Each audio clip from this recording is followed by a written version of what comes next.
এই রাস্তাটাই আল্লাহর। নামাজ এটা আল্লাহর রাস্তা, রোজা আল্লাহর রাস্তা, হজ আল্লাহর রাস্তা। আমি পড়া কোরআনে পাইনি, আপনি পাইলে কোনো আয়াত বলেন। নামাজ পড়লেই এইটা ইসলাম, রোজা রাখলে এইটা ইসলাম, এইটাই আল্লাহর পথ। এখন প্রশ্ন আসতে পারে না যে আমরা যে লড়াই করব, সংগ্রাম করব আল্লাহর রাস্তায়। আল্লাহর রাস্তা কোনটা? অধিকাংশ মানুষ যারা আছে এরা বলে আল্লাহর রাস্তা মানে নামাজ, আল্লাহর রাস্তা মানে রোজা রাখা, আল্লাহর রাস্তা মানে জিকির করা। না, কোরআনে এই সমস্ত নামে কোন জায়গায় ফি সাবিলিল্লাহ নেই। আল্লাহর রাস্তা মানে হয় ওয়াজাহিদু ফি সাবিলিল্লাহ ওয়া কাতিলু ফি সাবিলিল্লাহ। আল্লাহ এইটাই চায় যে আমার রাস্তায় জিহাদ হবে, আমার রাস্তায় কতল হবে, এইটাই আমার রাস্তা। এটা যদি আজ আমরা 18 কোটি মানুষ বুঝে ফেলতাম, পাশে যারা শত্রুতা করছে আশপাশের এই প্রতিবেশী নামে কলঙ্ক, এরা ভয়ে থাকতো সবচাইতে বেশি। আমি ওদের যত প্রদেশ ঘুরেছি, ওদের ভেতরে সবচাইতে বেশি ভয় মরণের। ওয়ালা তাজিদান্নাহুম আহরাসান নাসি আলা হায়াতি ওয়া মিনাল্লাযিনা আশরাকু।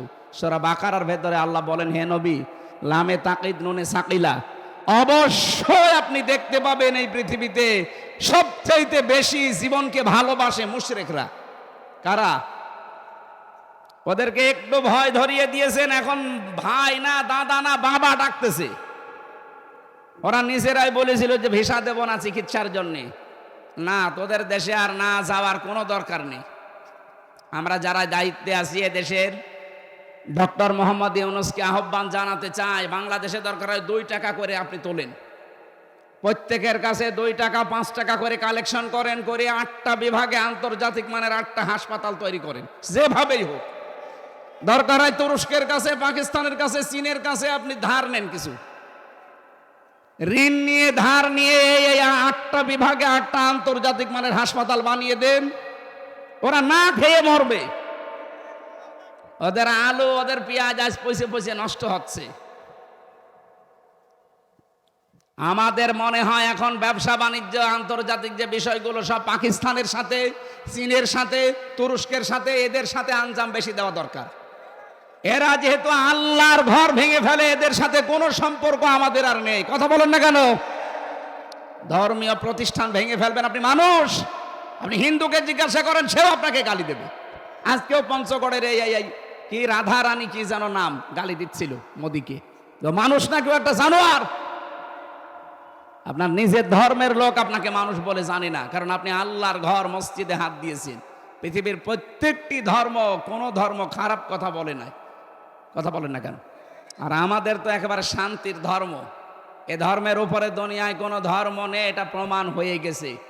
গত কয়েকদিন আগে আমি যশোরের এক অধ্যাপক, অনেক বিসিএস ক্যাডার, হিন্দু, ওনারে বলেছিলাম আমাদের ধর্মে জোর জবরদস্তি নেই স্যার, আমি আপনাকে জোরাজোরি করব না, আপনাকে ইসলাম গ্রহণ করতেও আমি আহ্বান জানাবো না, আপনি শুধু আমার ধর্মীয় গ্রন্থটা একটু বুঝে পড়েন। 3 মাস সময় দিলাম, যেহেতু জ্ঞানী মানুষ তো, বিসিএস ক্যাডার তো এমনি হয়নি। 3 মাস পরে দেখলাম উনি নিজেই মুসলমান হয়ে গেছে। শান্তির ধর্ম এইটাই, যদি একটু আপনার বিবেকটা কাজে লাগান।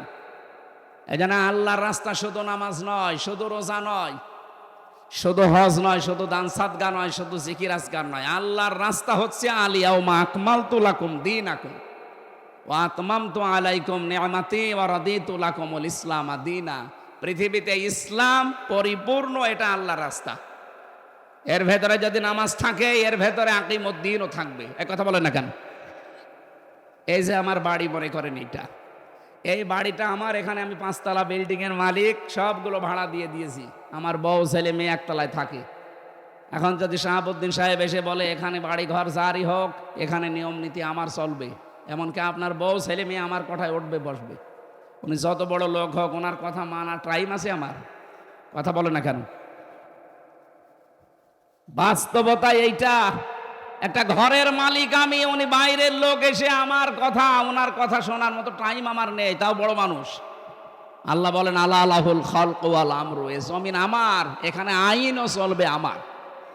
ইনিল হুকমু ইল্লা লিল্লাহ, বানিয়েছি আমি, এখানে বিধান দেওয়ার মালিককে। সেইটা বাদ দিয়ে যদি দুনিয়ার কারো বিধান এখানে চালু করার চেষ্টা করেন, আল্লাহ মেনে নেবে? এই জন্য তো আল্লাহ মানে না। এই জন্য আমাদের উচিত হবে আমার ঘরে যেমন শাহাবুদ্দিন সাহেবের বিধান নিয়ম নীতি চলে না, আল্লাহর এই দুনিয়া এই জমিনে আল্লাহ বাদে কোনো মানুষের তৈরি করা আইন চলবে না। এটা অনেকে দুনিয়ার কাজ মনে করে এড়িয়ে যান, না, এইটাই আসল কাজ। ওয়াকাতিলু ফি সাবিলিল্লাহ, এইটার জন্য যদি কতল করা লাগে, মারামারি করা লাগে, মিছিল মিটিং করা লাগে, দল করা লাগে, যদি রায় দেওয়া লাগে, সব আমি এইটার জন্য করব। কিন্তু পরের শব্দে আল্লাহ দিয়েছেন ওয়াকাতিলু ফি সাবিলিল্লাহিল্লাযীনা ইউকাতিলুনাকুম ওয়া লা তা'তাদু। কিন্তু সাবধান এই কাজ করতে যে তোমরা সীমা লঙ্ঘন করবা না। কি করবা না? এই বিষয়টা সামনে নিয়ে আসা লাগবে আমাদের। আর এইটা সামনে আছে, এই জন্য আমি কোরআন হাত দিয়ে বলছি, জামাত শিবির আর ইসলামী ছাত্রী সংস্থা, এই তিনটার ভেতরে এইটা আছে। এরা সীমা লঙ্ঘন করে না, এই কারণে আল্লাহ এদের কাজ উপরে তুলে দিচ্ছে। আপনাদেরকে আহ্বান জানাচ্ছি, যারা বিভিন্ন রাজনৈতিক দলে আছে, সীমা লঙ্ঘন বন্ধ করেন ভাই। নিজের ব্যক্তিগত জীবন থেকে শুরু করে সব জায়গায় সীমা লঙ্ঘন বন্ধ করেন। আপনাকেও আল্লাহ পরিচিত করে দেবে, আপনাকেও আল্লাহ মানুষের কাছে গ্রহণযোগ্যতা বাড়িয়ে দেবে। ইন্নাল্লাহা লা ইউহিব্বুল মুতাদিন, অবশ্যই আমি আল্লাহ সীমা লঙ্ঘন যারা করে তাদেরকে পছন্দ করি না, ভালোবাসি না। আল্লাহ যদি ভালো না বাসে, দুনিয়ার মানুষের ভেতরে ভালোবাসা পয়দা হবে? এই জন্য জোর করে যারা ছিল, মানুষও পছন্দ করে নাই, আল্লাহ পছন্দ করে না। যেন আমরা যেন অনেকে আবার জোর করার চেষ্টায় আছেন, আপনি থামবেন। মানে কিন্তু চোখ শুধু দেখলেই বুঝি যে বাস্তবতা কি। না, অনেকে এখনো পর্যন্ত লেগে আছেন যে আমরা যেভাবেই হোক যাবো। আপনি কি করবেন? সে জোর করেছে, কি হয় দেখলেন না? জোর করেছে হয়তো টিকে থাকা যায়, কিন্তু বিদায় নেওয়ার সময় কুকুরের চাইতেও লাঞ্ছিত হয়ে আল্লাহ বিদায় দেয়। এইটাই কোরআনের কথা। ইন্নামা নুমলি লাহুম লিয়াজদাদু ইসমা ওয়া লাহুম আযাবুম মুহিন। মানুষের পাপ যখন খাপের খাপ পরিপূর্ণ হয়ে যায়, তখন আল্লাহ অপমানজনক শাস্তি তাকে দেয়। এই দুনিয়াতে বহু মানুষ জোর করে টিকে থাকার চেষ্টা যারা চালিয়েছে, তাদেরকে আল্লাহ জাতির সামনে ঘৃণিত, নিন্দিত এগুলো বানিয়ে দিয়েছে। হাজ্জাজ বিন ইউসুফের নাম শোনেননি? এও জালেম ছিল।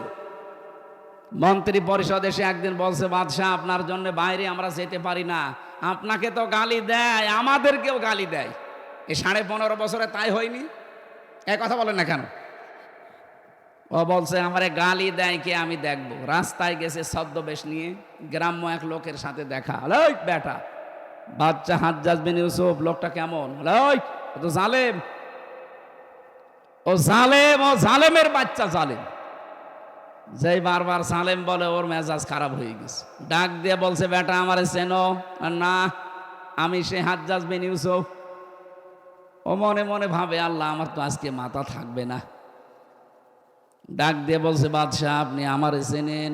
না তো, আমি এই গ্রামের ওই লোক যার মাসে 2 দিন মাথা খারাপ হয়, আজকে তার পয়লা দিন।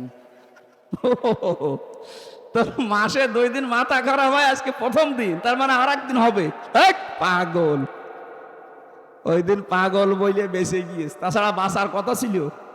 আমরা এই 15.5 বছরে পাগল বইলেই বেঁচেছিলাম। এক কথা বলছে,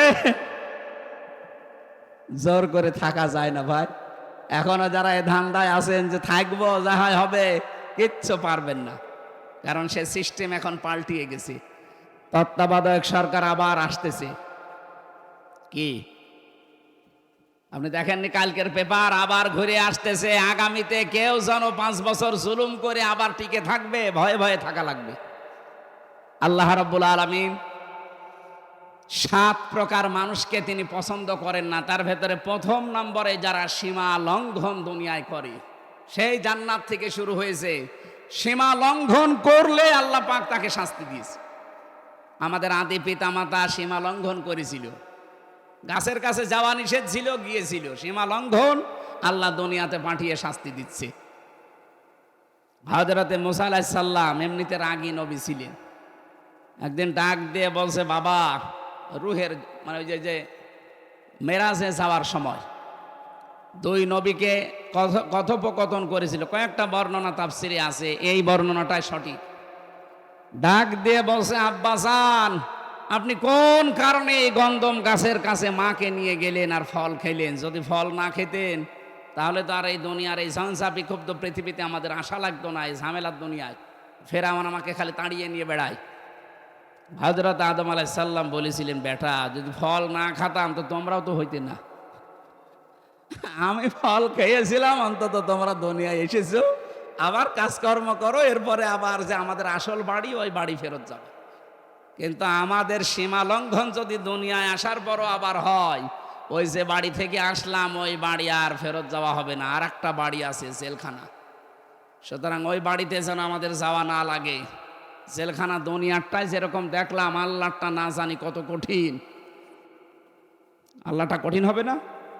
আল্লাহ তাআলা বলেন, লা ইয়ামুতু ফিহা ওয়ালা ইয়াহইয়া, এমন জাহান্নাম বানিয়েছি মরবেও না বাঁচবেও না।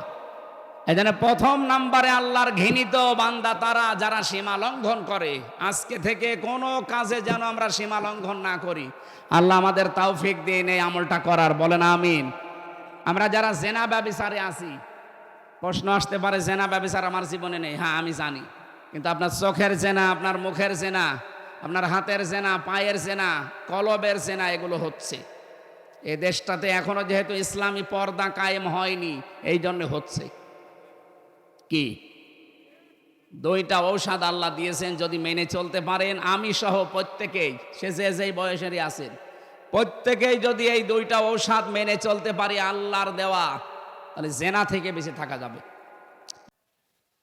আল্লাহ পাক বলেন, হে নবী, এই সেই ঘরগুলো আমি কিন্তু আজকে এটা জনশূন্য দৌড়ে দিয়েছি, ওজাড় গৃহ বানিয়ে দিয়েছি। এটা পরিত্যক্ত, এখন খাওয়াতান, এদের জুলুমের কারণে এই জায়গা পর্যন্ত এখন অভিশপ্ত হয়ে গেছে। এটা যে কত বাস্তব আমি দেখেছি। কুষ্টিয়ায় হানিফ সাহেবের বাড়ি এখন জাতীয় টয়লেট হয়ে গেছে। কি করেছিল বাড়ির ভেতরে, পরের দিন আমরা যে দেখি কি অবস্থা, বাড়িটা যে কত টাকা খরচ করেছিল ভেতরে, ওরা জানে আর আল্লাহ জানে।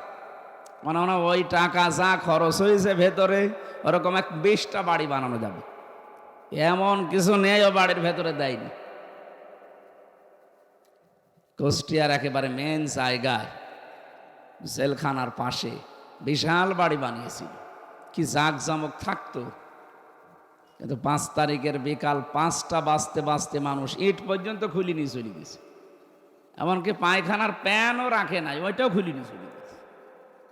আল্লাহ যে জানালেন খাওয়াইয়া দান, আমি একেবারে জনশূন্য শুধু না পরিত্যক্ত করে ছাড়বো, তাই করিস। এখন জাতীয় টয়লেট, ওইটা ওই রাস্তা দিয়ে কেউ গেলে আগে ওখানে পোশাক পায়খানা করে। ইন্না ফি যালিকা লাআয়াতাল লিকাউমি ইয়ালামুন, এর ভেতরে শিক্ষা আছে। এখানে লামে তাকিদ, আল্লাহ বলেন অবশ্যই শিক্ষা আছে যারা জ্ঞানী তাদের জন্য। যে এত বড় বিশাল শিকড় কত গভীরে ছিল চিন্তা করেন। একটা দারোয়ান থেকে শুরু করে সংসদ পর্যন্ত সব জায়গায় আমাদের লোক সেট করা ছিল। এ বগুড়ার মানুষ তো আরো বেশি টের পাওয়ার কথা, কারণ এই জেলা তো টার্গেট জেলা। কথা বলছে না কেন? বাংলাদেশে যে সমস্ত জেলাগুলোতে টার্গেট করা ছিল জালেমদের, তার ভেতরে বগুড়া বগুড়া 1 নম্বর না। 1 নম্বর সাতক্ষীরা, 2 নম্বরে চাঁপাই নবাবগঞ্জ, 3 নম্বর হতে পারে বগুড়া। এরাও বহু অত্যাচার, নির্যাতন, জুলুমের শিকার। একদিকে ইসলামী আন্দোলনের উর্বর ভূমি এটা, 2 নম্বরে তারেক জিয়ার বাড়ি এইটা। এই 2 গেড়া কলে এদেরকে ফেলে এখন যেমন গোপালগঞ্জে বাড়ি হলেই মানুষ গালি খায়। মানে দেখেন না, উস্কানিতে পা দিয়ে অনেকের পেছনে কি লাল হয়ে গিয়েছিল। উনি ওখান থেকে উস্কানি দেয় আর এরা পা দিয়েছিল। মিলিটারিরা এমন ভাবে মেরেছে, ওই কয়দিন শুনলাম গোপালগঞ্জ থেকে কেউ যদি ঢাকায় যায়, বাসে যদি যায় বসে গেলে 300 টাকা, আর দাঁড়িয়ে গেলে 1000 টাকা। আপনি বসবেন কি করে, বসার অবস্থাও রাখে না, এমন পিটানো পিটিয়েছিল। এখন আর কেউ, অনেকে হয়তো উস্কানিতে পা দিচ্ছে না, কিন্তু ওখান থেকে উনি অনেকগুলো মিডিয়াকে কাজে লাগাচ্ছে উস্কানি দেওয়ার জন্যে। তার ভেতরে ভারতের এই মলম বিক্রেতা, এই হকার, একটা সাংবাদিক নামের কলঙ্ক এরে দিয়ে এখন লাগিয়েছে। আমার মনে হয় এই যে তাবলীগ জামাতের ভেতরে যে 2টা দল, এদেরও কাউকে সে উস্কানি দিয়ে এই 4 জন মানুষকে হত্যা করার পেছনে সে দায়ী। আপনি খোঁজ খবর নেন, তদন্ত কমিটি গঠন করেন, দেখবেন ওর নাম বেরিয়ে আসবে। কালকেই বিকালে বেরিয়েছে যে ছাত্রলীগরা নাকি এভাবে জবাই করেছে, 4 জনকে পুরা জবাই করা হয়েছে। এটা মানুষ হয়ে মানুষ তো এদেশে জবাই করার নিয়ম বানিয়েছে ওরা। কথা বলে না কেন?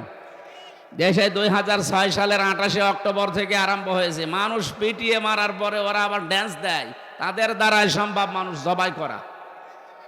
এতদিন পর্যন্ত এই নামটা যাদের ছিল যে শিবির, রক কাটে, জবাই করে, পুরাটা মিথ্যা কথা।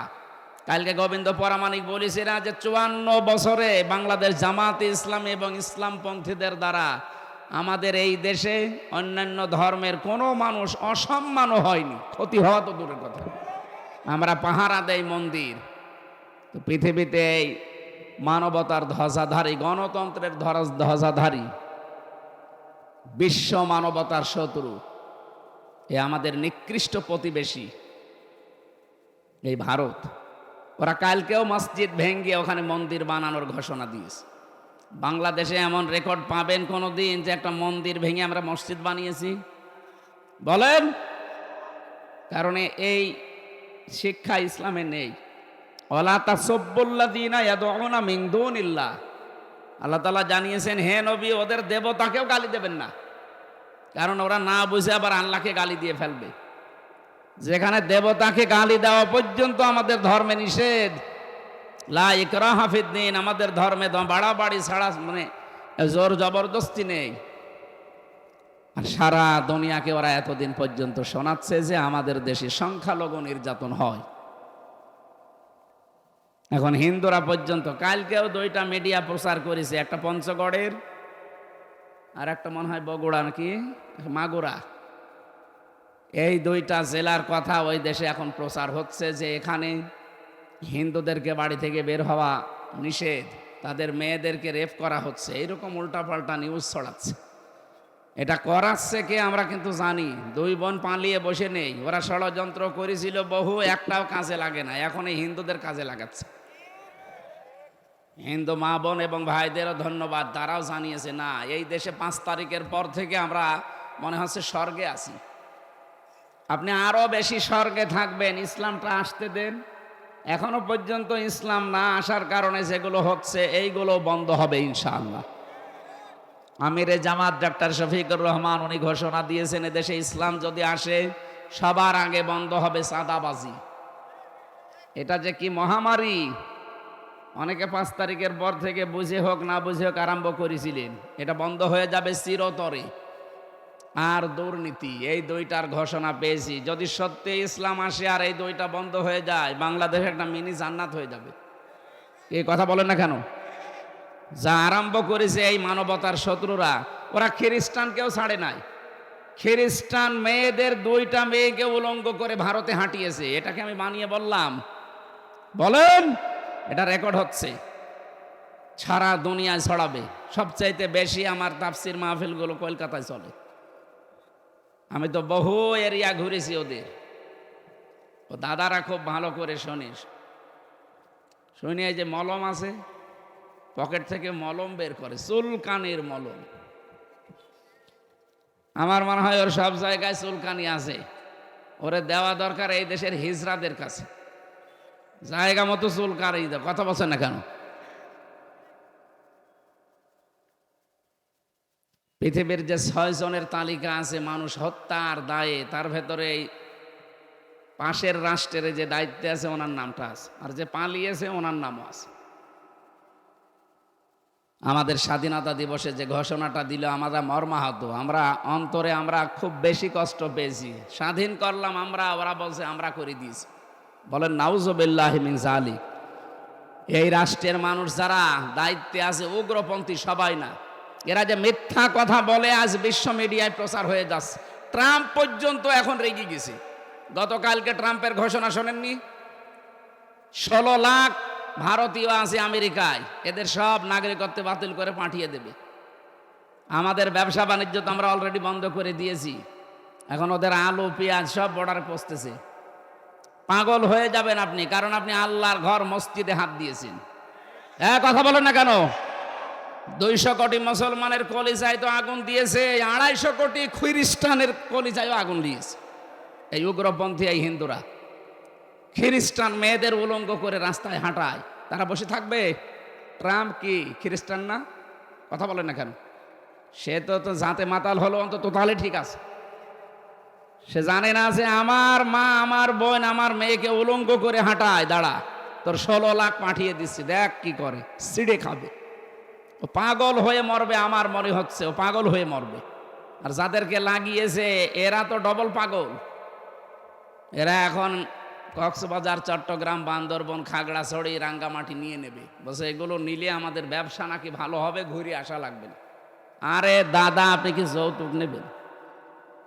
আর মেয়ে তো পালিয়ে গেছে, কিসের যৌতুক? ও মেয়ের বিয়েই তো আমরা মানি না। ও মেয়ের বিয়ে মানেন আপনারা না? তারপরেও যার সাথে গেছে, যে স্বামী স্ত্রীর সম্পর্ক এতদিন বলতো, যার সাথে গেছে ওর সাথে বিয়ে দিয়ে জায়েজ আছে, কারণ ওর ফুল হাতা আর আমাদের হাফ হাতা না। আর ওর কি, ও দাদা এখন যদি হাফ হাতা না হয়, ও দাদার সাথে বিয়ে দেওয়া জায়েজ আছে। আর দাদার যে বয়স, ও সাথে মুসলমানের দিতে গেলে গোড়া থেকে কেটে বাদ দিয়ে এলে। আমি আর নিচে নামলাম না। যৌতুক চাই, যৌতুক দেওয়াও জায়েজ নেই, নেওয়াও জায়েজ নেই। মুশরিকের সাথে মুসলমানদের বিয়ে করা জায়েজ আছে, এটাকে আমি বানালাম। সূরা বাকারা 221 নম্বর আয়াতের মাঝের অংশে আছে, ওয়ালা তুনকিহুল মুশরিকিনা হাত্তা ইউমিনু। হে নবী, আপনি ঘোষণা দেন, দুনিয়াতে যতক্ষণ কোন মুশরিক পুরুষ মুসলমান না হবে, ঈমান না আনবে, তার সাথে মুমিন মা নারীর বিয়ে করা জায়েজ নেই। তা আমাদের মেয়ে সে যাই হোক, অন্তত হাজি তো।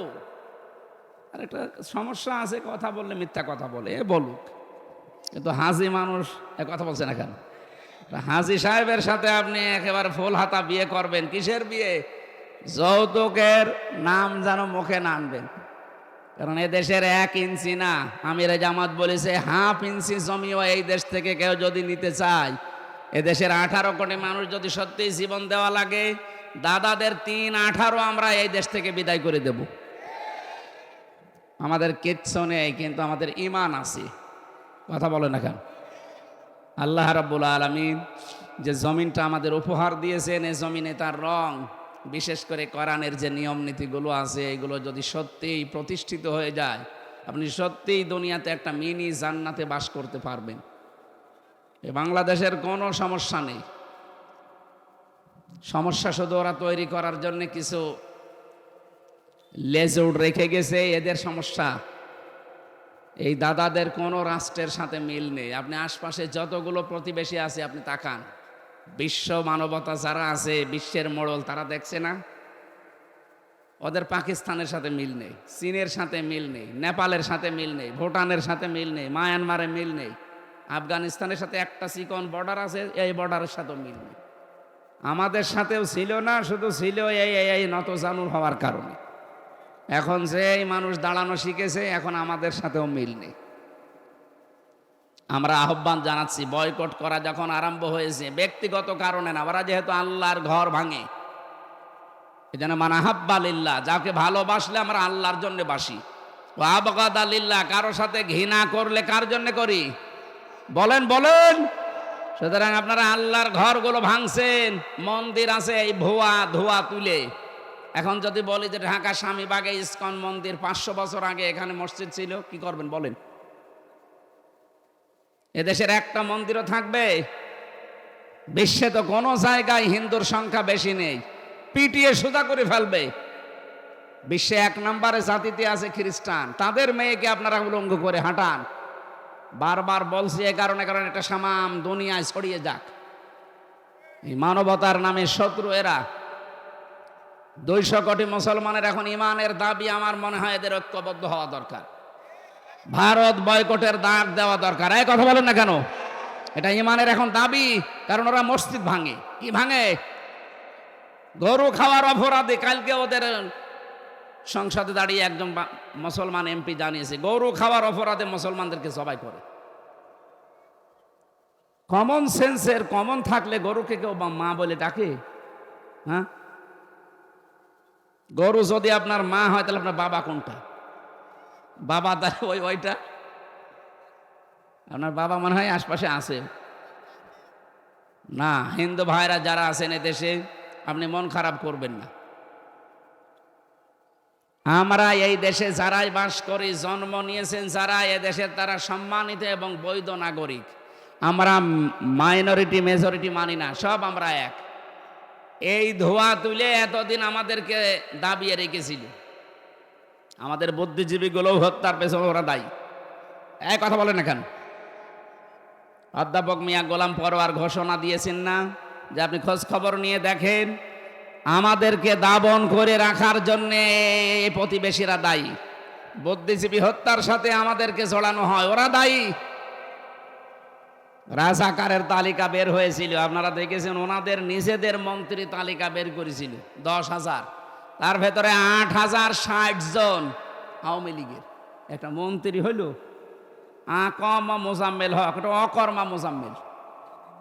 ওরে দায়িত্ব দিয়েছে যে জামাত শিবিরকে রাজাকার বানাবে। ও ছাতা আওয়ামী লীগকে বানিয়েছে 860 জন, জামাতের মাত্র 37 জন, তাও 8-9 জন মরে গেছে।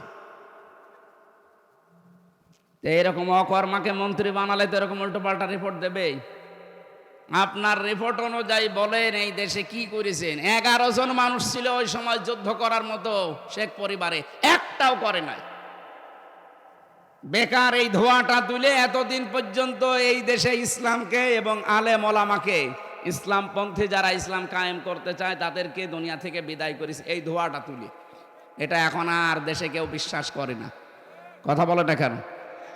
উনি যে আরামে নেই উনি নিজেও টের পাচ্ছে। কালকে স্ট্যাটাস দেখেছেন যে আমি এখানে অঘোষিত জেলখানায় আছি, আমি এভাবে থাকতে চাই না। দরকার হয় নিজের দেশে যেয়ে সারা জীবন আমি সাইদি সাহেবের মতো জেলে থাকবো, তারপরও এখানে আমি আর থাকতে চাই না। ওটা অঘোষিত জেল। আর এখানে আসলে 165টা মামলা। আমার তো 2টা মামলায় যদি 3 বছর থাকা লাগে, ওনার তো 165টা, এক একটাই যদি 1.5 বছর করে হয়, কব্বরে চলে যাবে না? দরকার হয় আবার জীবিত হবে, আবার কব্বরে যাবে, তাও সাজা শেষ হবে না। আন্তর্জাতিক অপরাধ ট্রাইব্যুনালের দায়িত্বে যিনি আছেন এখন প্রসিকিউটর, উনি ঘোষণা দিয়েছেন, চিফ যেটা তাজুল ইসলাম, অ্যাডভোকেট তাজুল ইসলাম, যে ওনার যা অপরাধের ফিরিস্তি আমরা পাচ্ছি, যদি 100 বার ফাঁসি দেওয়া হয় ওনাকে, তারপরও আরো 10 বার দেওয়া যাবে। কি করেছেন আপনি? গত কয়েকদিন আগে এই যে কওমি মাদ্রাসার একজন আলেম মোশতাকুন নবী কাসেমি হাফিজাহুল্লাহ, তার সাথে আমি যোগাযোগ করেছিলাম। উনিও ছিল মাটির নিচে এই আয়না ঘরে, ওনারে নিয়েও গিয়েছিল। ওখানে আমি মাঝে মাঝে দেখতাম রাতের বেলা হঠাৎ করে 3-4 জন কালো পোশাক পরা এসে বলে, ওই রেডি হন।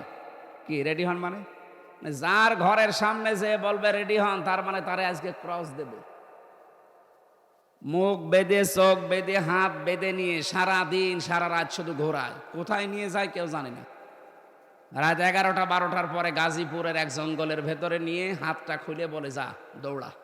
আপনি দৌড় দেবেন, পেছন থেকে গুলি করে বলবে ক্রস ফায়ারে মারা গেছে। এই ছিল নাটক এই দেশে। উনি বলছে আমারেও নিয়ে গিয়েছিল, আমার সামনে দিয়ে বহু মানুষকে নিয়ে গেছে, আমি টের পেয়েছি, কিন্তু দেখতে তো পাইনি, চোখ বাঁধা। বহু মানুষকে রাত 2টার সময় 1:30টার সময় এসে ডাক দেয়, এই তাড়াতাড়ি রেডি হন আর নামাজ কালাম পড়লে পড়ে নিন। বলেন এই সময় মানুষের কি ভেতরে আর রুহ থাকার কথা? আপনি যদি এখানেই মেরে ফেলে মাছের খাবার বানানোর জায়গা আছে, বিশাল পুকুর আছে ভেতরে, এখানে মাছের খাবার বানিয়ে দেয়। এইটাও যদি করে দুনিয়ার মানুষকে জানিয়ে দিন যে অমুক জনকে আমরা মেরে ফেলেছি, তাও তো তার বউ অন্য জায়গায় বিয়ে করতে পারতো, তার ছেলে মেয়ে জানতো যে বাবা মা মরে গেছে। আপনি এমন অবস্থা করেন যে 8 বছর 10 বছর 14 বছর পার হয়ে গেল, একটা মানুষ পড়ে আছে, এ দুনিয়ার মানুষ জানেই না যে ফিরে বেঁচে আছে। তার বউটাও বিয়ে করতে পারে না। এই যে ব্যারিস্টার আরমানের বউ বিয়ে করতে পেরেছে 8 বছর, জানতো না তো আমার স্বামী বেঁচে আছে না মারা গেছে, তারপরেও যাক আল্লাহ তারে ফেরত দিয়েছে। কিন্তু আমান আজমির বউটা 1 বছর আগে চলে গেছে। কতদিন? আর 9 বছর পর্যন্ত বেচার অপেক্ষা করেছে। এই সমস্ত শাস্তিগুলো যদি একটা একটা করে ধরা যায়, উনি তো বলেছে 100 বার ফাঁসি দেওয়া যায়, 100 বার না, আমার মনে হয় 1000 বার ফাঁসি দেওয়া যাবে। এই জন্য জালেমদের জায়গাগুলো আল্লাহ অভিশপ্ত করে দেয়। আপনি দেখেন ধানমন্ডির এই বাড়িটা এখন গণ পায়খানা, ওটা 8-10 জন করে একবারে যায় দেখলাম, কেউ এদিকে কেউ এদিকে কেউ এদিকে কেউ এদিকে, চারিদিকে মুখ দিয়ে একেবারে একসাথে মনে আছে মানে জামাতবদ্ধ টয়লেট চলছে। আল্লাহ আমাদেরকে জানাতে চেয়েছেন সূরা নামলের এই 52 নম্বর আয়াতটা দিয়ে, ইন্না ফি যালিকা লাআয়াতাল লিকাউমি ইয়ালামুন, অবশ্যই তোমাদের জন্য এর ভেতরে শিক্ষা আছে। শিক্ষা কি? এদের এত বড় শিকড় যদি আমি আল্লাহ কেটে দিতে পারি, আমি বললাম না দারোয়ান থেকে শুরু করে একেবারে সংসদ পর্যন্ত প্রত্যেক জায়গায় ওদের লোক সেট করা ছিল। এটা আমি টের পাইনি, এই রিমান্ডে যাওয়ার ওই মাটির নিচে যে টের পেয়েছি ওদের ওর মানে শিকড় কত দূর। ওরা নিজেরাই ধরে নিয়ে যায়, নিজেরাই মামলার আয়ু, নিজেরাই ম্যাজিস্ট্রেট, নিজেরাই বিচারপতি, নিজেরাই মামলায় বাধা দেবে, সব ওদের। আর আমাদের দু একটা উকিল যা আছে ও শুধু খুঁটির মতো দাঁড়িয়ে থাকবে, ওর কথা কেউ শোনে না। কি বানিয়ে নিয়েছিল বিচার ব্যবস্থাটা? শুধু বিচার না, প্রত্যেকটা জায়গায় ঠিক এইভাবেই। কথা বলেন ঠিক কিনা? আল্লাহ পাক বলেন, ও দুনিয়ার মানুষ, ফাকুতি আদাবিরুল কওমিল্লাযিনা যালামু, জালেমদের শিকড় কেটে দেওয়া হয়ে গেছে। এখানে ফাজিল কামিল মাদ্রাসার প্রিন্সিপাল অধ্যক্ষ আছে। ফাকুতিয়া এটা মোজারে কি মজহুল, এর ফাইল জানা নেই।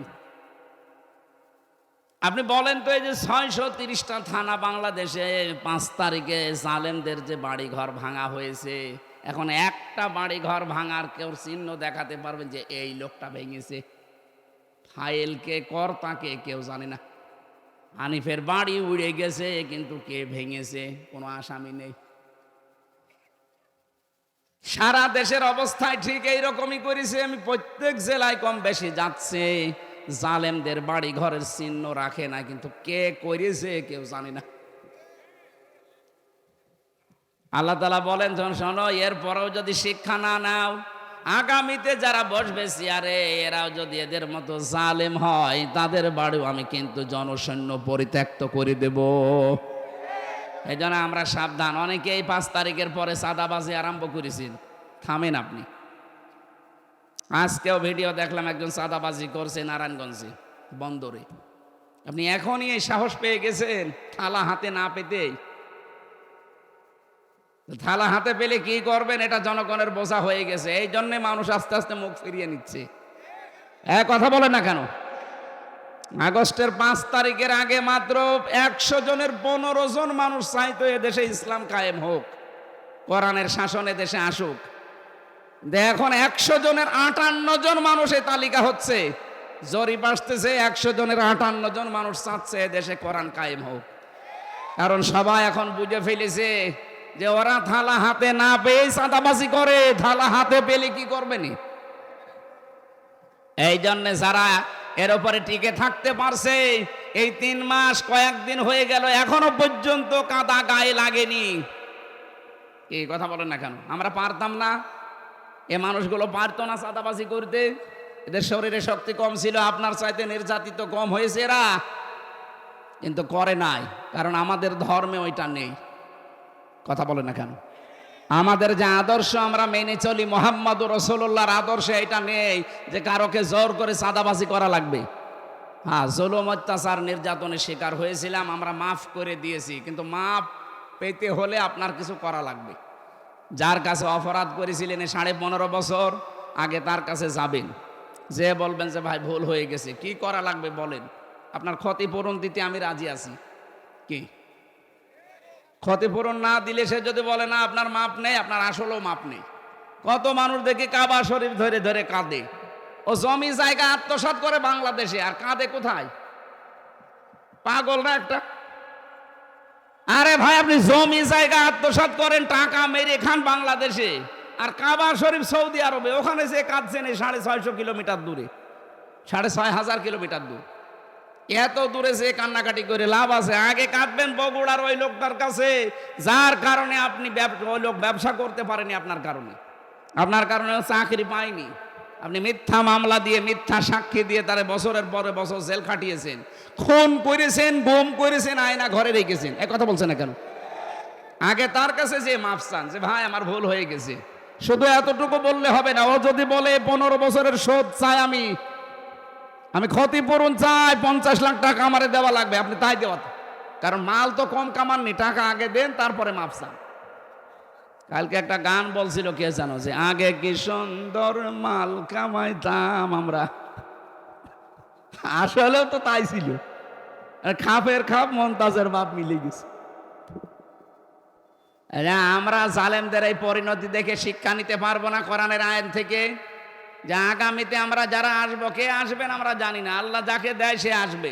কিন্তু সে যদি জালেম হয়, তাদের বাড়ি ঘর 5 বছর পরে কিন্তু উজাড় গৃহ হয়ে যাবে, পরিত্যক্ত হয়ে যাবে। কারণ যেখানে জুলুম করা হয়, ওই জায়গাটা আল্লাহ পুরা একেবারে অভিশপ্ত করে দেয়। এর বাস্তব প্রমাণ এই জালেমদের বাড়িগুলো। আল্লাহ তুমি আমাদেরকে বাঁচাও, বলে না আমিন। আমরা কোরআনে কারিমের সূরা বাকারার 190 নম্বর আয়াতটা পড়েছি। এখানে 7টা বিষয় আছে। আমরা কোরআন থেকে কথা বলার জন্য যেহেতু বসেছি, আপনারা শুনবেন না? আল্লাহ রাব্বুল আলামিন বলেন, ওয়াকাতিলু ফি সাবিলিল্লাহিল্লাযীনা ইউকাতিলুনাকুম ওয়ালা তা'তাদু ইন্নাল্লাহা লা ইউহিব্বুল মু'তাদিন। এখন কত কিছু এর আগে বলা লাগে, যে শানে নজরুল আছে, ঐতিহাসিক প্রেক্ষাপট আছে। সূরার তেলাওয়াত আমরা করলাম, তাফসীর করার জন্য যে নিয়ম নীতিগুলো বলতে হয়, সময়ের অভাবে সব বাদ দিয়ে আমরা সরাসরি যাচ্ছি ব্যাখ্যায়। আল্লাহ পাক বলেন, কাতিলু, লড়াই কর। হে নবী, আপনি শুধু বালি নিক্ষেপ করেছিলেন, এতটুকুই আপনার কাজ শেষ। বাকি যা করার আপনি কিছুই করেননি। ওইটা আমার জিবরাইল সঙ্গে সঙ্গে হাতে নিয়ে নেয়, প্রত্যেকটা কাফেরের চোখে মুখের ভেতরে এটা দিয়ে দেয়। ওরা হাত ডলতে থাকে, চোখ ডলতে থাকে, মাঝখান থেকে আপনাকে আমি আল্লাহ বের করে দেই। এই ঘটনার ভেতরে যত মানুষকে আমরা হত্যা হতে দেখেছি, মরে যেতে দেখেছি, এই মানুষগুলোকে নবীজি একটাও মারেন নাই। প্রত্যেককে আল্লাহ দুনিয়া থেকে বিদায় করেছেন নিজে। ফালাম তাকতুলুহুম, আপনি একটাও মারেননি। ওয়ালাকিন্নাল্লাহা কাতালাহুম, বরং আল্লাহ তাদেরকে হত্যা করেছে। এই শব্দটা শুনলে অনেকে আজ খারাপ মনে করে, ইসলাম তাহলে মারামারি, কাটাকাটি, হত্যা। আরে ভাই, ইসলামের নিয়মগুলো আল্লাহ বুঝে শুনেই দিয়েছেন। কারণ মানুষের যা চরিত্র, এই যে 4 জন মানুষকে ছাত্রলীগ যদি সত্যিই মেরে ফেলে, এখনো তো তদন্ত হয়নি, যেহেতু বলতেছে সাতপন্থী যারা, তারা যে ছাত্রলীগকে ভাড়া করে আমাদেরকে জবাই করা হয়েছে, এটা যদি সত্যি প্রমাণ হয়ে যায়, এই খুনিদেরকে আপনি শুধু ওয়াজ করে জীবন অবিরত রাখতে পারবেন না। এদেরকে যদি থামাতে হয়, আমার মনে হয় এদেরকেও ঠিক ওইভাবেই জবাই করা লাগবে। ওরা 4 জন মেরেছে, ওদের 8 জনকে জবাই করে দেন জনসম্মুখে, দেখবেন এমনি টাইট হয়ে যাবে। কারণ এমনিতে ওরা নিষিদ্ধ। এখন কথা বলছে না কেন? ওরা নিষিদ্ধ না, রাস্তাঘাটে পেলে কিন্তু মানুষ পিটাবে। এখন চরমপন্থা বেছে নিয়েছে, করেন। বিশ্ব মিডিয়ায় কিন্তু এগুলো ফোকাস হচ্ছে। 4 জন মেরেছেন তো 40 জনের খেসারত দেওয়া লাগবে। এতদিন এই মিথ্যাটাই ইসলামপন্থীদের উপর দিয়ে চালাতেন, যে এরা জঙ্গিবাদ, এরা জঙ্গি। এই নাটকটা এখন আল্লাহ ঘুরিয়ে আপনাদের উপরে খাটাবে। বলেন, র্যাবের ডিসি এখন চিনি নতুন দায়িত্ব পেয়েছে। দায়িত্ব পেয়ে প্রথম দিন ঘোষণা দিয়েছে, বাংলাদেশে জঙ্গি যা ছিল সবগুলো নাটক। আমি তো এই 3 বছর যতগুলো মানুষের সাথে মিশেছি জেলখানায়, জঙ্গিদের ভেতরে মাঝে মাঝে আমার নিয়ে যেত। কিসের জঙ্গি? ওরা ছাত্র শিবিরের সদস্য ধরে নিয়ে এসে বলছে যে জঙ্গি। এখন নেন ঠেলা, একটা নিরপরাধ মানুষের উপরে দোষ চাপিয়ে দিয়েছিলেন। ওমা ইয়াকসিব খতিয়াতান আও ইসমান সুম্মা ইয়ারমি বিহি বারিয়ান ফাকাদ ইহতামালা বুহতানা ওয়া ইসমাম মুবিনা। সূরা নিসার 113 নম্বর আয়াত। কোন মানুষ যদি নিজে অন্যায় করে আর অন্যায়টা নিরপরাধ একটা মানুষের ওপরে চাপিয়ে তাকে কালার করে দেয়, বিপদে ফেলে দেয়, আল্লাহ পাক বলেন ও যেন প্রকাশ্য পাপের বোঝা বহন করে নিয়ে বেড়ায়। ওরা যে আজ প্রকাশ্য পাপের বোঝা, ওরা যে খুনি, ওরা যে গণহত্যাকারী, সারা দুনিয়া এখন জানতেছে। এই মিথ্যা তহমতটা আমাদের ওপরে এতদিন দিয়ে চালিয়েছে। আমার নামেও জঙ্গি মামলা দিয়ে 3 বছর আটকিয়ে রাখলো। এখন নেন আপনার নামে, এখন আসলটা চলছে। কথা বলেন না কেন? এই জন্য ইসলামের ঔষধগুলো আল্লাহ বানিয়েছে ঠিক ওই কায়দায়, যেখানে যেরকম দরকার ঔষধ ওখানে ওই রকম পাওয়ারফুল দেওয়া লাগে। এখানে আমি 100 পাওয়ার ঔষধ লাগবে, 10 পাওয়ারে দিলে হবে? সুতরাং হত্যার পক্ষে আল্লাহ না, কিন্তু বাস্তবতা ঠিক রাখতে হলে মাঝে মাঝে এরকম ঔষধ দেওয়া লাগে। আমার মনে হয় বাংলাদেশ এখন শান্ত করার জন্য যারা এই 4 জন তাবলিগ জামাতের মানুষকে হত্যা করলো, এদের খুঁজে ওইভাবেই জবাই করা দরকার। কারণ আল্লাহ তো আর হত্যার বিপক্ষে না, আইন দিয়েছে এই সংশোধনের জন্য।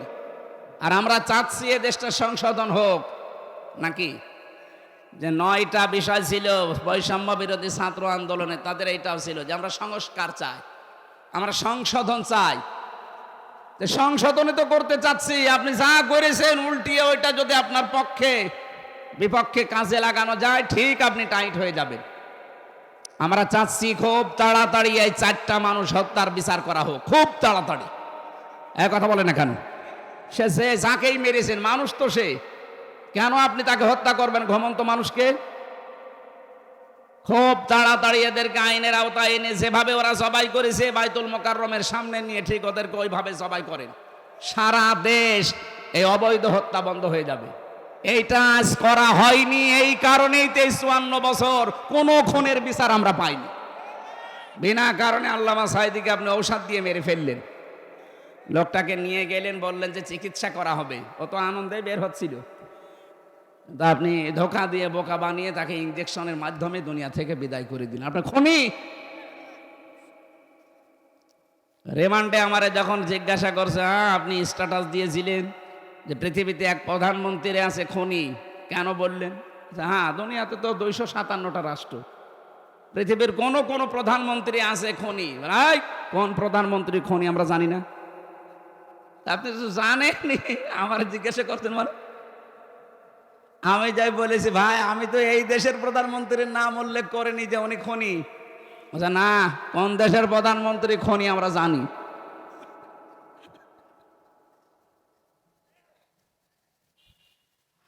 এই জন্য এখানে শাব্দিক অর্থ শুনে মনে হচ্ছে আল্লাহ মনে হয় মারামারি কাটাকাটি এ হত্যার পক্ষে না। আল্লাহ হত্যার পক্ষে না।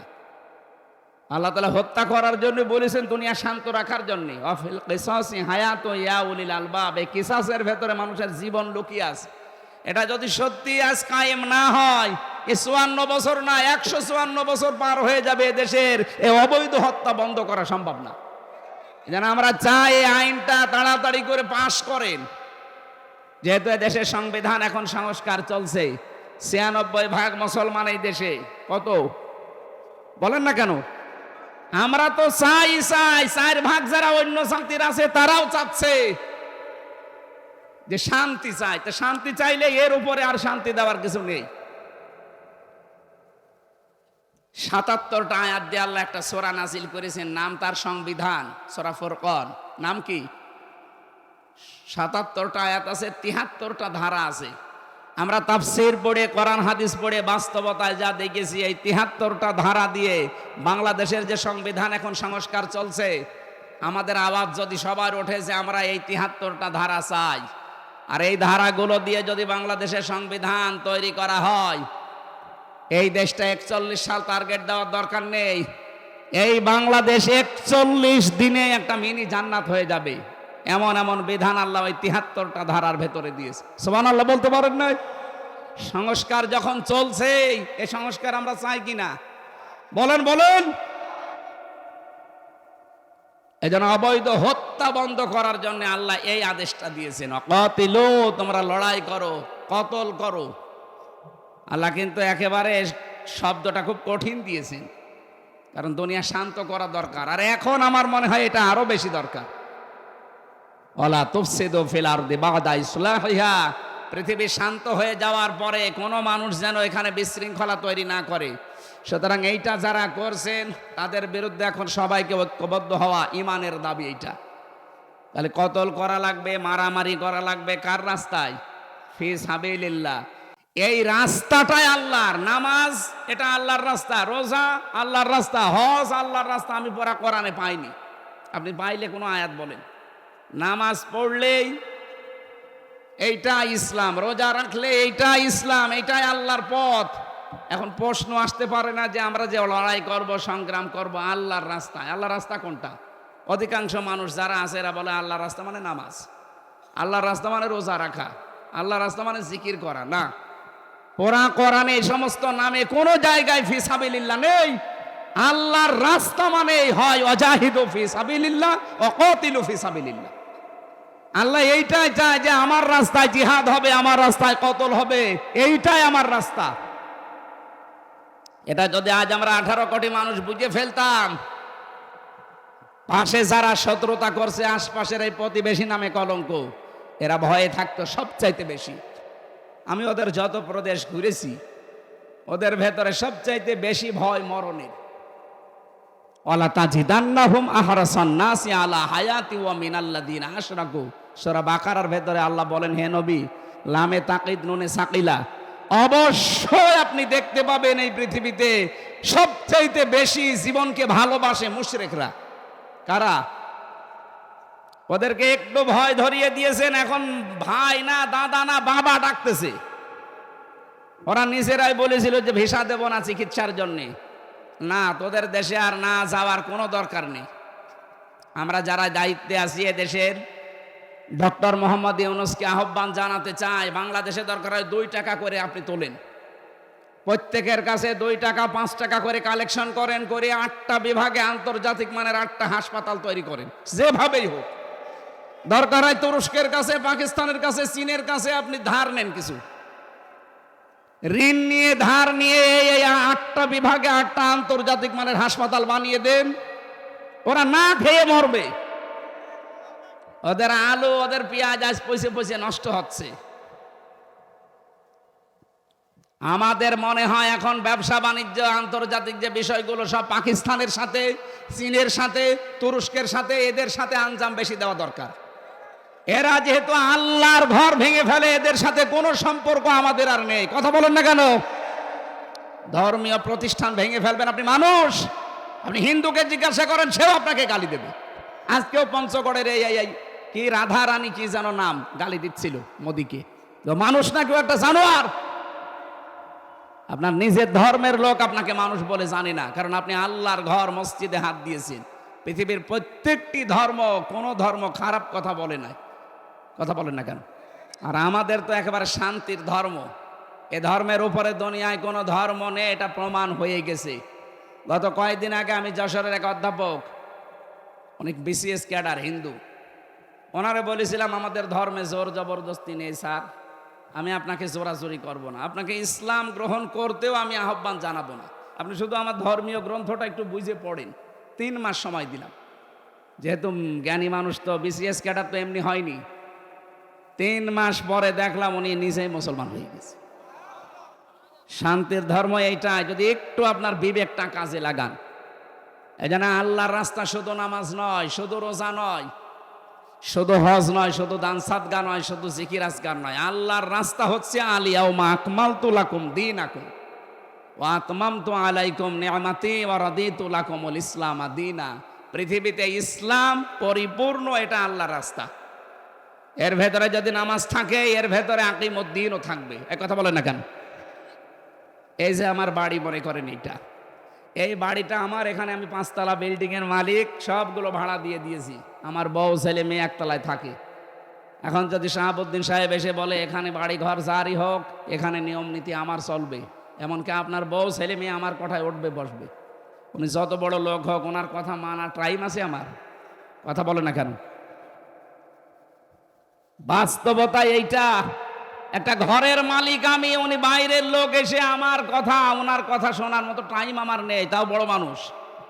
আল্লাহ বলেন আলা লাহুল খালকু ওয়াল আমরু, এ জমিন আমার, এখানে আইনও চলবে আমার। ইনিল হুকমু ইল্লা লিল্লাহ। বানিয়েছি আমি, এখানে বিধান দেওয়ার মালিককে।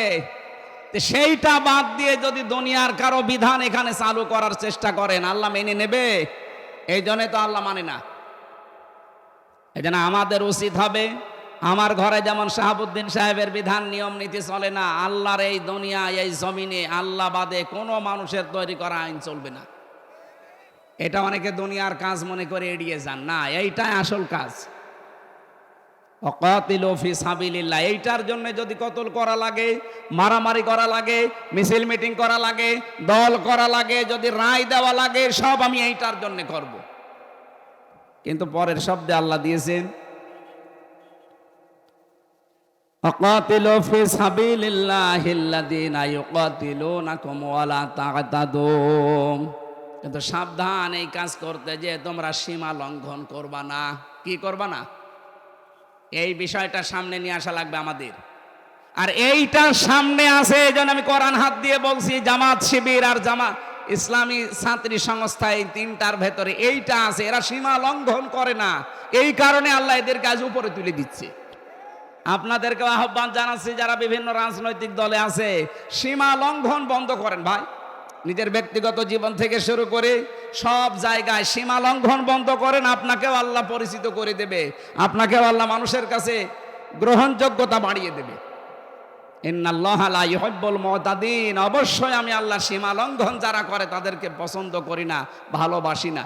আল্লাহ যদি ভালো না বাসে, দুনিয়ার মানুষের ভেতরে ভালোবাসা পয়দা হবে? এই জন্য জোর করে যারা ছিল, মানুষও পছন্দ করে নাই, আল্লাহও পছন্দ করে না।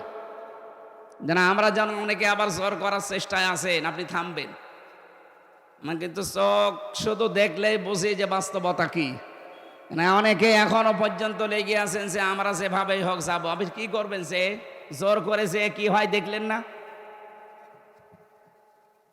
জোর করেছে হয়তো টিকে থাকা যায়, কিন্তু বিদায় নেওয়ার সময় কুকুরের চাইতেও লাঞ্ছিত হয়ে আল্লাহ বিদায় দেয়। এইটাই কোরআনের কথা। ইন্নামা নুমলি লাহুম লিয়াজদাদু ইসমা ওয়া লাহুম আযাবুম মুহিন। মানুষের পাপ যখন খাপের খাপ পরিপূর্ণ হয়ে যায়, তখন আল্লাহ অপমানজনক শাস্তি তাকে দেয়। এ দুনিয়াতে বহু মানুষ জোর করে টিকে থাকার চেষ্টা যারা চালিয়েছে, তাদেরকে আল্লাহ জাতির সামনে ঘৃণিত, নিন্দিত এগুলো বানিয়ে দিয়েছে। হাজ্জাজ বিন ইউসুফের নাম শোনেননি? এও জালেম ছিল। মন্ত্রী পরিষদ এসে একদিন বলছে, বাদশাহ আপনার জন্য বাইরে আমরা যেতে পারি না। আপনাকে তো গালি দেয়, আমাদেরকেও গালি দেয়। এই 15.5 বছরে তাই হয়নি? এক কথা বলেন না কেন? ও বলছে আমারে গালি দেয় কে, আমি দেখবো। রাস্তায় গেছে ছদ্মবেশ নিয়ে, গ্রাম্য এক লোকের সাথে দেখা। ওই বেটা, বাচ্চা হাজ্জাজ বিন ইউসুফ, লোকটা কেমন? ওই ও তো জালেম, ও জালেম, ও জালেমের বাচ্চা জালেম। যেই বারবার সালেম বলে, ওর মেজাজ খারাপ হয়ে গেছে। ডাক দিয়ে বলছে, বেটা আমারে চেনো? না, আমি সে হাজ্জাজ বিন ইউসুফ। ও মনে মনে ভাবে, আল্লাহ আমার তো আজকে মাথা থাকবে না। ডাক দিয়ে বলছে, বাদশাহ আপনি আমারে চেনেন? না তো, আমি এই গ্রামের ওই লোক যার মাসে 2 দিন মাথা খারাপ হয়, আজকে তার পয়লা দিন। তোর মাসে 2 দিন মাথা খারাপ হয়, আজকে প্রথম দিন, তার মানে আর একদিন হবে। পাগল, ওই দিন পাগল বইলে বেঁচে গিয়েছে, তাছাড়া বাঁচার কথা ছিল। আমরা এই 15.5 বছরে পাগল বইলেই বেঁচেছিলাম। এক কথা বলছে, জোর করে থাকা যায় না ভাই। এখনো যারা এই ধান্দায় আছেন যে থাকবো, যা হয় হবে, কিচ্ছু পারবেন না। কারণ সে সিস্টেম এখন পাল্টিয়ে গেছে। তত্ত্বাবধায়ক সরকার আবার আসতেছে। কি আপনি দেখেননি কালকের পেপার? আবার ঘুরে আসতেছে। আগামীতে কেউ যেন 5 বছর জুলুম করে আবার টিকে থাকবে, ভয়ে ভয়ে থাকা লাগবে।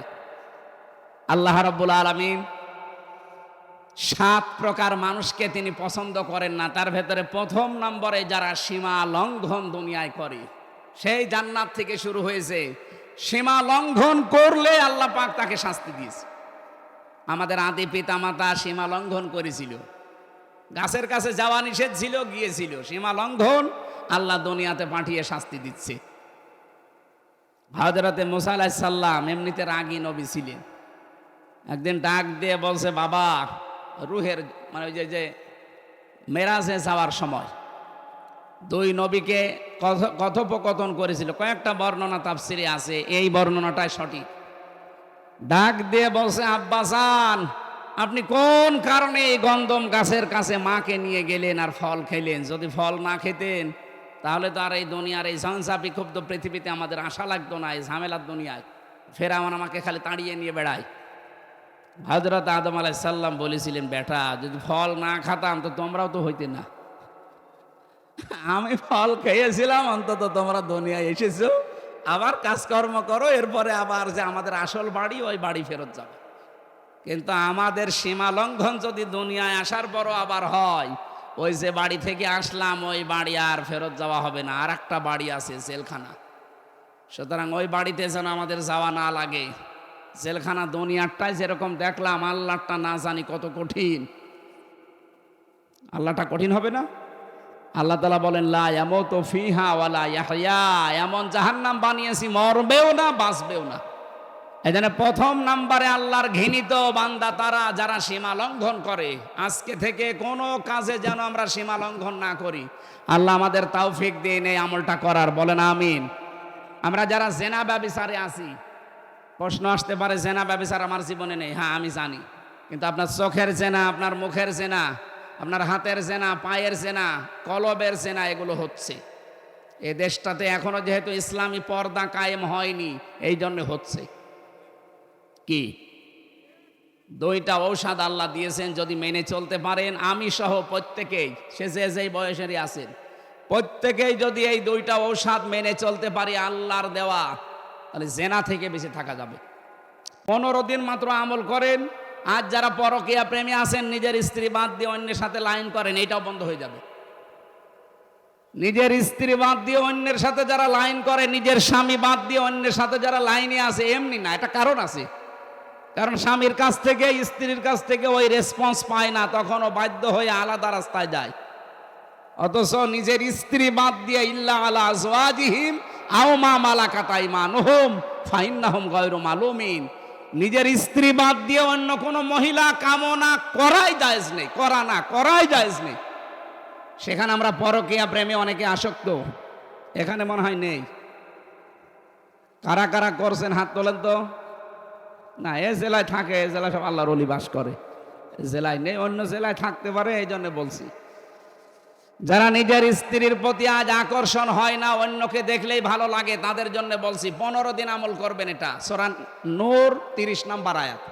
অকুল্লিল মুমিনিনা ইয়াগুদ্দু মিন আবসারিহিম ওয়া ইয়াহফাযু ফুরুজাহুম যালিকা আযকা লাহুম। আল্লাহ পাক বলেন, হে মুমিন পুরুষেরা, পরনারী দেখলেই তোমরা চক্ষু নিম্নগামী করবা। কে বলছেন? বলেন বলেন। এটা প্রথম ঔষধ।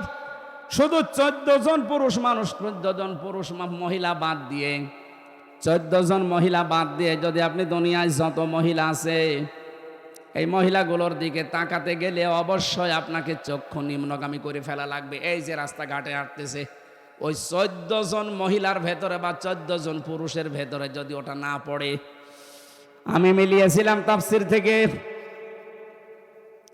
আল্লাহর নবী মুহাম্মদ রাসূলুল্লাহকে সূরা নিসার 21 নম্বর আয়াতের তাফসিরের ভেতরে জানিয়েছে, হে নবী, 14 জন মহিলা সম্পর্কে আপনি তাদেরকে জানান।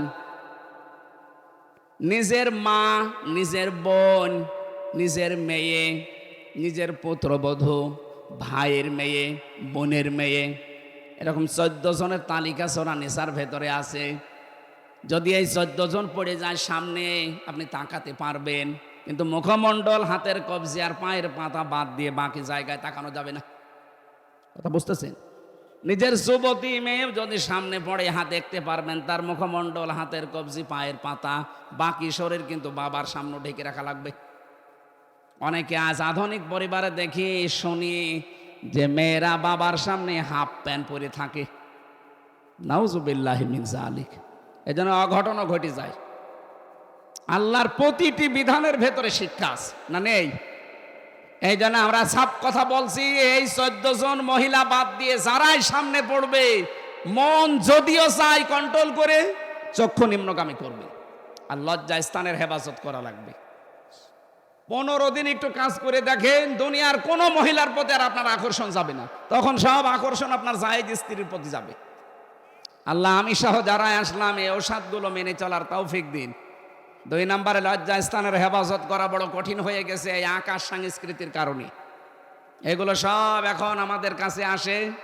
এই জায়গায় যে কত কঠিন নিজেকে কন্ট্রোল করার, বিশেষ করে যুবক মানুষ যারা, আমি সহ যারাই আছি, আমাকে সহ আল্লাহ প্রত্যেককে যেন নিজের পক্ষ থেকে সাহায্য করে এই জেনা থেকে বাঁচার তৌফিক দেন, আমিন, আল্লাহুম্মা আমিন। লা ইলাহা ইল্লা আনতা সুবহানাকা ইন্নী কুনতু মিনাজ জালিমিন। আল্লাহ তাআলা এখনই নামাজ হবে জোহরের, এজন্য আমরা শেষ করে দিয়েছি। যেভাবে আরম্ভ করেছিলাম, আমার মাঝে কয়েক ঘন্টা আমরা চলতাম, কেউ চলে যেত না। কোরআনে কারিম শোনার জন্য, বোঝার জন্য মানুষগুলো এত পাগল হয়ে আছে। আল্লাহ তাআলা মেহেরবানি করে আয়াতের প্রথম শিক্ষা, জীবনে সীমা লঙ্ঘন থেকে আমাদেরকে বাঁচাও। রব্বুল আলামিন, দেশটা তুমি স্বাধীন করে দিলে, এ দেশটাতে তোমার কোরআনের আইনও জারি করে দাও। তোমার বান্দা বান্দীদের মন দিল তোমার আইনের দিকে ঝুঁকিয়ে দাও। যারা চেষ্টা চালাচ্ছে এ দেশে কোরআনের আইন কায়েম করার জন্য, তাদের তুমি হামে ও নাসির হয়ে যাও। মা বোন যারা এসেছে আল্লাহ, মা বোনদেরকে ফাতিমার মতো, খাদিজার মতো বানিয়ে দাও। এদেরকে পর্দায় থাকার তৌফিক দাও। এই মাদ্রাসাটা যিনি প্রতিষ্ঠা করেছিলেন শহীদ আল্লামা দেলাওয়ার হোসাইন সাইদি রহমত